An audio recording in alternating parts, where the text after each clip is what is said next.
झियो पाई गोटे कविता। कवि राजेन्द्र किशोर पंडा।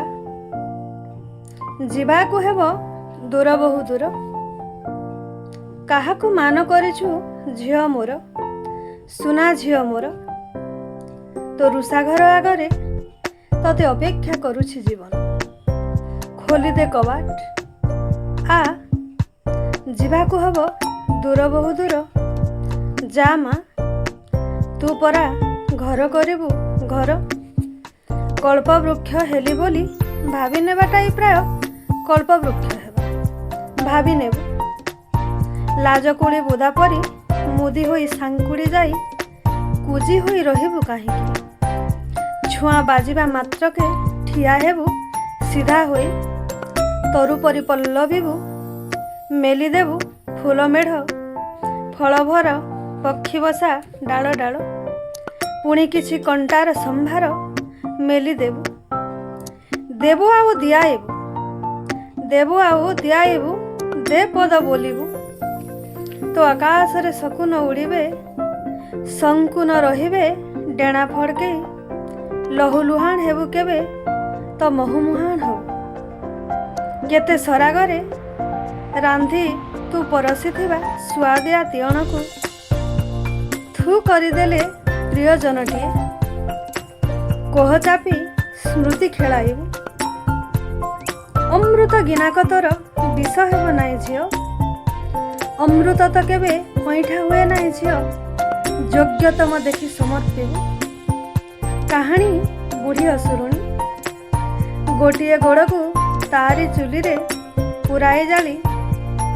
आरोटी सेकिला परी तू भी बंचिबु। माटी को फाटी जा बोली केवे कहिबुनी मा। पोती हेई जीव आकाश ततला तावा उपरे। माछ खंडे भाजी हबा परे। अंधार ही कांथ जही छात जही चटाण जही बिछଣା जही। सेठी जह्न भी कला सेठारे राती तोर पुहाई देबु। शरत जह्न राती पाहांतारे निद मलमल आखिरे। बगीचा को आसी देखिबु कारुपर्णी कोणरे उर्ना जालरे बिंदु बिंदु शिशिर। प्रतिटी बुंदारे झलमल सूर्यबिंब। सिरी सिरी पवनरे सिहरिला जाल भाबु भाबु निघा पड़ीजीव शिकाररत रत्न बुढ़ियाणी उपरे। माया घन घोरे संसार बड़ विचित्र मा। छटपट पतंगटी भितरे निजकू तथापि अनुभव करी जानिबु तू सिहरी उठुछु। जंत्रणारे जेतिकी उल्लासरे ततोधिक। सतेक शरत थिबु बुढ़ी हबु नाई झियो। संपाकटा करिबुनी निजकू नुहे कि नियतिकू नुहे। केते झिन केते सूक्ष्म तोर जीवन।